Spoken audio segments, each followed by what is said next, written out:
Hi friends, welcome back to ever study classes. I hope you all are doing well. So guys, आज हम जुड़े हैं UGC net 2024 जो आपका सितंबर में री एग्जामिनेशन हुआ था, उसमें इकोनॉमिक सब्जेक्ट से रिलेटेड जितने भी क्वेश्चंस पूछे गए हैं कॉमर्स और मैनेजमेंट में, उन सभी क्वेश्चंस को आज के इस सेशन में हम डिस्कस करने वाले हैं।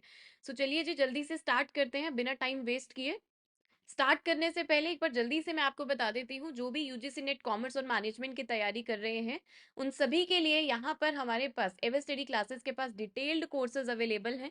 इसके अलावा अगर आप सिर्फ प्रैक्टिस करना चाहते हैं, क्वेश्चंस की प्रैक्टिस करना चाहते हैं, तो आप टेस्ट सीरीज वाला कोर्स हमारा चेकआउट कर सकते हैं। और पीवाई क्यूज का भी एक कोर्स है, स्पेशलाइज कोर्स है, वो भी आप चेकआउट कर सकते हैं। और इन सभी कोर्सेज की डिटेल आपको हमारी वेबसाइट पर मिल जाएगी, www.everstudy.co.in पर जाकर।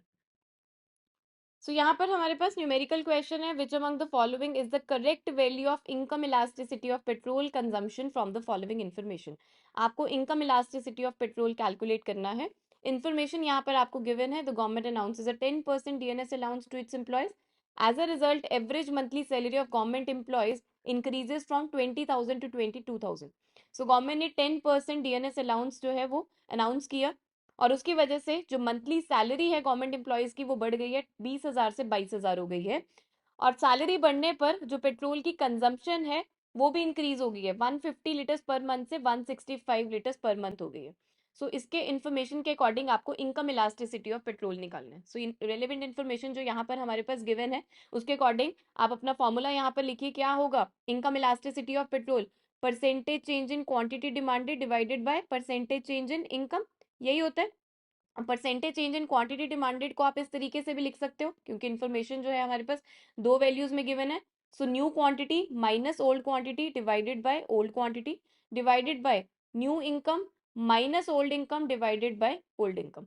वैल्यूज प्लॉट करिए, Q2 कितना है हमारे पास 165, 165 minus 150 divided by 150। New income कितनी है 22,000 divided by old income 20,000 divided by old income 20,000। तो ये कितना हुआ हमारे पास 165 minus 150, 15 divided by 150 into reciprocal हो जाएगा 20,000 डिवाइडेड बाय 2,000। सो यहाँ पर आप देखिए हमारे पास वैल्यू आ रही है 1। So income elasticity of petrol आ रहा है हमारे पास 1। सो अकॉर्डिंगली करेक्ट आंसर यहाँ पर बनेगा ऑप्शन नंबर 2। चलिए जी, next question, which of the following are true about the equilibrium of the industry in long run under perfect competition. Perfect competition का केस है, और परफेक्ट कंपटीशन में भी कौन से पीरियड की बात की गई है, लॉन्ग रन पीरियड की बात की गई है। आपको ध्यान रखना है, शॉर्ट रन की बात नहीं की गई है, लॉन्ग रन की बात की गई है। और आपको कुछ इक्विलिब्रियम से रिलेटेड यहाँ पर स्टेटमेंट्स गिवन है, कुछ कंडीशंस गिवन है, और आपको बताना है कि कौन सी यहाँ पर ट्रू है परफेक्ट कंपटीशन के केस में in long run. So first statement given है, the long run supply and demand for the product of the industry should be in equilibrium. तो ये स्टेटमेंट बिल्कुल ठीक है। लॉन्ग रन में जो हमारा क्वांटिटी डिमांडेड है वो क्वांटिटी सप्लाई के इक्वल होता है। ये मार्केट इक्विलिब्रियम वाला केस है, राइट। और यहाँ ये बैलेंस ऑफ स्टेट इसे बोला जाता है, जहाँ पे कोई भी टेंडेंसी नहीं होती है प्राइस चेंज करने की। ठीक है, और वैसे भी आपको पता है कि जो हमारी इंडस्ट्री है परफेक्ट कंपटीशन के केस में जितनी भी फर्म्स होती हैं वो सारी की सारी क्या होती है, प्राइस टेकर होती है। तो मार्केट इक्विलिब्रियम का जो हमारे पास फ्री फॉर्म ऑफ मार्केट है, यानी कि डिमांड एंड सप्लाई जहाँ पे इक्वेट कर रही होती है, वही प्राइस जो होता है फॉलो करना होता है फर्म्स को। Next statement, all firms in the industry should be in long run equilibrium by equating price with long run marginal cost. So ये स्टेटमेंट भी बिल्कुल ठीक है। जितनी भी फर्म्स है इंडस्ट्री के अंदर लॉन्ग रन इक्विलिब्रियम के केस में, वहां पर क्या होता है, जो हमारी प्राइस है वो लॉन्ग रन मार्जिनल कॉस्ट के इक्वल होता है, राइट। क्योंकि जितनी भी फर्म्स है हमारे पास इंडस्ट्री के अंदर परफेक्ट कंपटीशन के केस में, वो सभी के सभी नॉर्मल प्रॉफिट्स अर्न कर रहे होते हैं। नेक्स्ट केस देखिए, नेक्स्ट स्टेटमेंट है, there should be tendency for new firms to enter the industry और the firms existing firms to leave it.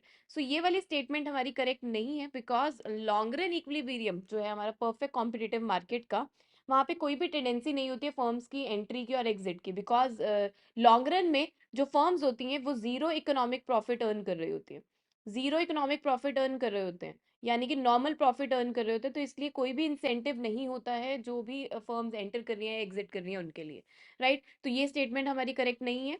Next is, the firms are earning zero economic profits with price equal to long run minimum average cost, ये statement बिल्कुल ठीक है हमारी। Price is equal to long run average cost होता है, normal profits earn कर रहे होते हैं, ठीक है, जीरो इकोनॉमिक प्रॉफिट्स, तो डी स्टेटमेंट हमारी करेक्ट है।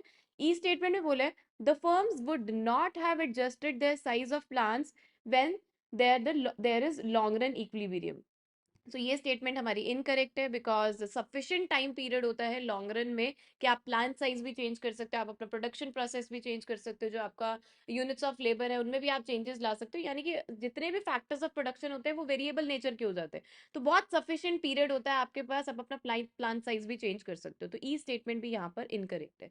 सो इस क्वेश्चन में सी और ई स्टेटमेंट हमारे पास इनकरेक्ट है, ए बी और डी हमारे पास करेक्ट है, सो अकॉर्डिंगली करेक्ट आंसर यहाँ पर बनेगा option number 3। Next question, which among the following are the key aspects or the key determinants for an equilibrium under monopolistic competition? So यहाँ पर आपको कुछ determinants given है और आपको बताना है कि कौन से key determinants हैं monopolistic competition में जब हम equilibrium account for करेंगे monopolistic competition के लिए. So first given है mobility of factors of production, then given है price, imperfect knowledge about the market, nature of the product, amount of advertising outlay. तो सबसे पहले इस क्वेश्चन को अटेम्प्ट करने के लिए आपको ये पता होना चाहिए कि मोनोपोलिस्टिक कंपटीशन क्या होता है। तो मोनोपोलिस्टिक कंपटीशन एक ऐसा मार्केट स्ट्रक्चर है जहाँ पे बहुत सारे फर्म्स होती हैं, वो सिमिलर बट डिफरेंशिएटेड प्रोडक्ट्स या सर्विसेज जो ऑफर करते हैं कंज्यूमर्स को, बायर्स को, राइट, ये होता है मोनोपोलिस्टिक कंपटीशन। सो डिफरेंशिएटेड प्रोडक्ट्स होते हैं, हेट्रोजीनियस प्रोडक्ट्स होते हैं, तो नेचर ऑफ प्रोडक्ट जो वो बहुत ज्यादा मैटर करता है। अब उन प्रोडक्ट्स को सेल करने के लिए जो एडवर्टाइजिंग है, ठीक है ना, जो प्रमोशनल एक्सपेंसेस है वो भी आपके लगते हैं, आपको बताना पड़ता है कि क्या फीचर्स अलग है आपके प्रोडक्ट में दूसरे कॉम्पिटिटर से, तो अमाउंट ऑफ एडवर्टाइजिंग आउटले ये भी बहुत ज्यादा मैटर करता है, ठीक है। तो अब आप इस यहाँ पर इस क्वेश्चन में ऑप्शंस को लेके आपको थोड़ा सा सेलेक्टिव होना पड़ेगा। देखिए डी और ई तो बहुत ही की डिटर्मिनेंट है जब आप इक्विलिब्रियम की बात कर रहे हो मोनोपोलिस्टिक कॉम्पिटिशन में। सो जिस ऑप्शन में डी और ई है ना वो तो रखो आप इनको। सो डी और ई हमारे पास 1 में भी है और 4 में भी है, तो सेकंड और थर्ड ऑप्शन तो एलिमिनेट कर दो। अब कंफ्यूजन है कि बी जाएगा या सी होगा, बी पॉइंट आएगा या सी पॉइंट आएगा। अब बी पॉइंट में बात की गई है प्राइस की और सी पॉइंट में बात की है in imperfect knowledge about the market.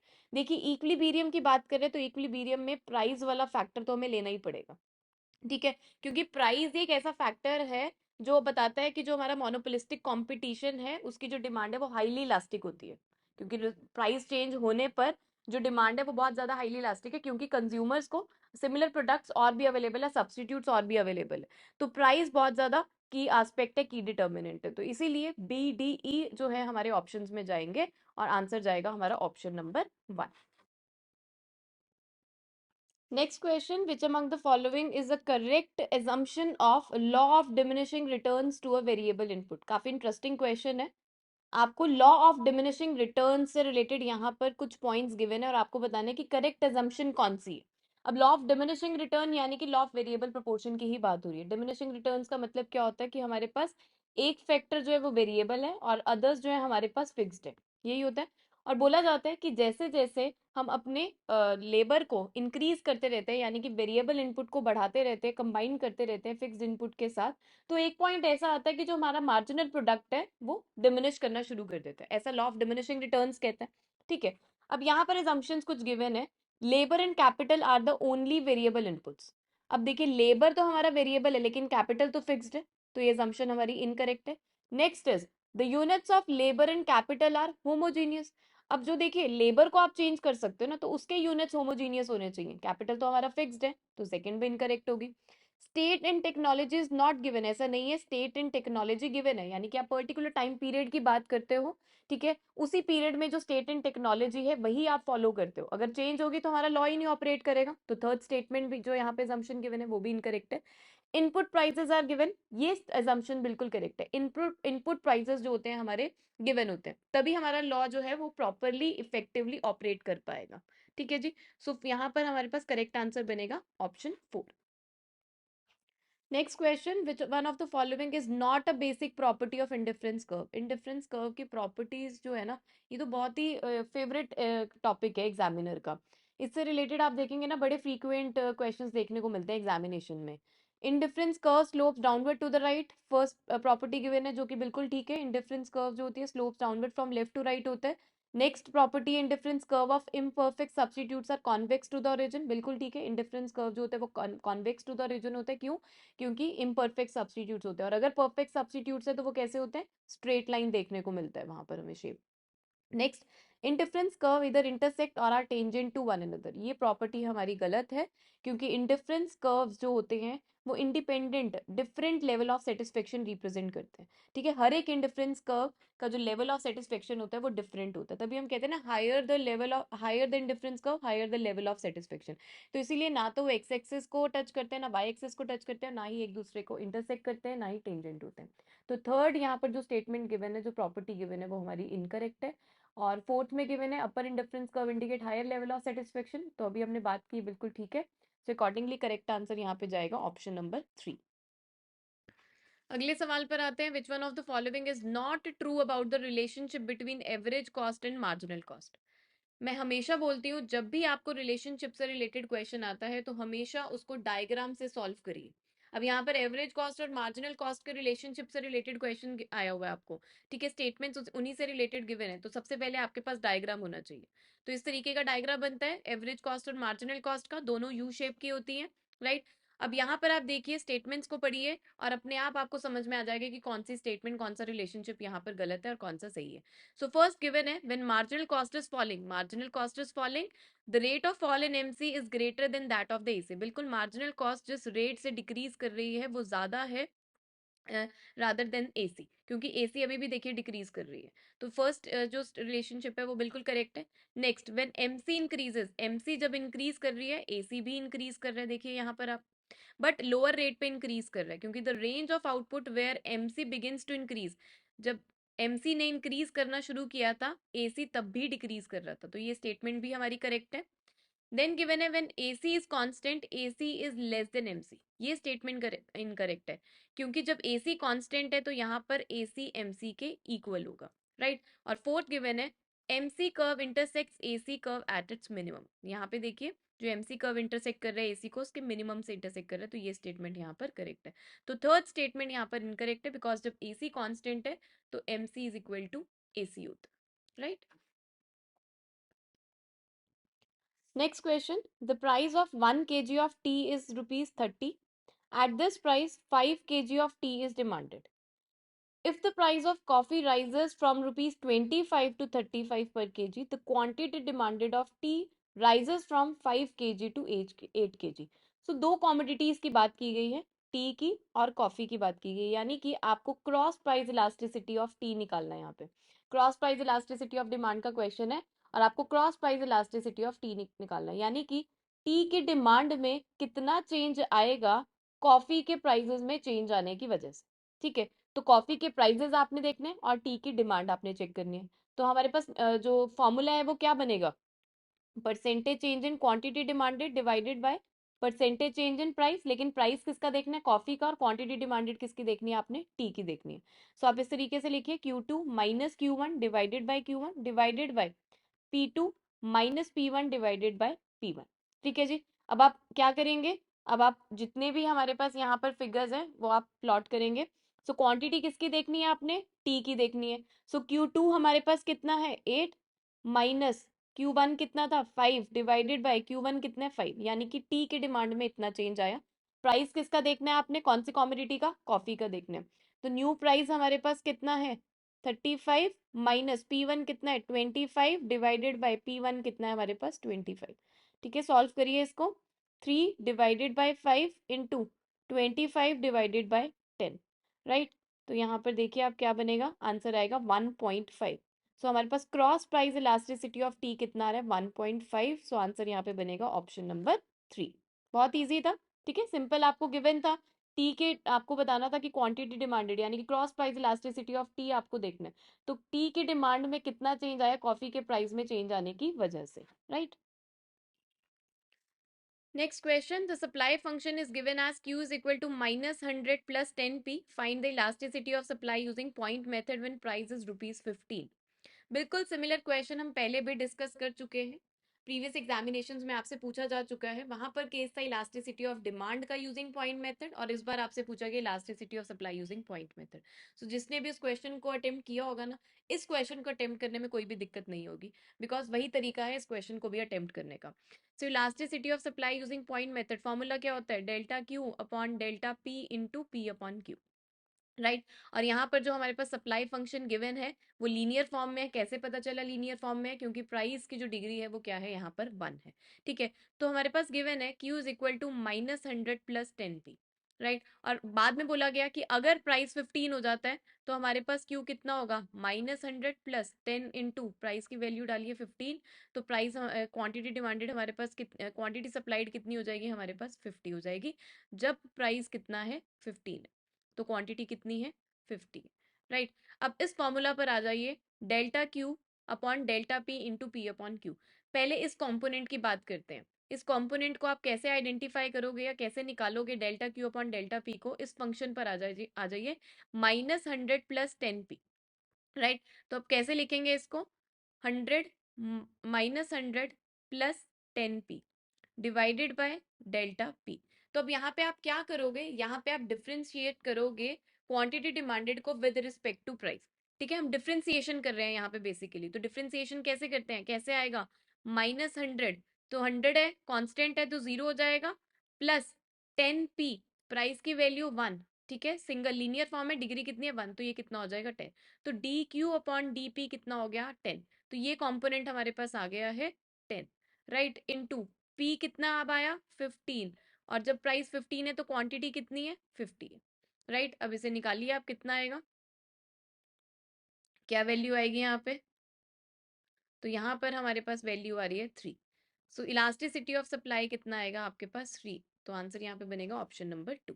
कोई भी दिक्कत नहीं आई होगी, क्योंकि पहले भी इस क्वेश्चन को हम बहुत बार कर चुके हैं, जब प्रीवियस क्वेश्चंस भी हमने डिस्कस करे हैं चैनल पे, वहां पर भी इस क्वेश्चन को हमने किया हुआ है, ठीक है। तो बस यहाँ पर इलास्टिसिटी ऑफ सप्लाई निकालना था। दिक्कत कहाँ आनी थी आपको, ये delta Q upon delta P वाला जो फिगर है ना, ये वाला जो कॉम्पोनेंट है, ये अब आपको मैंने बता दिया है। आई होप अब आपको बहुत अच्छे से समझ में आ गया होगा, right. Next question, arrange the steps in demand forecasting from beginning to and.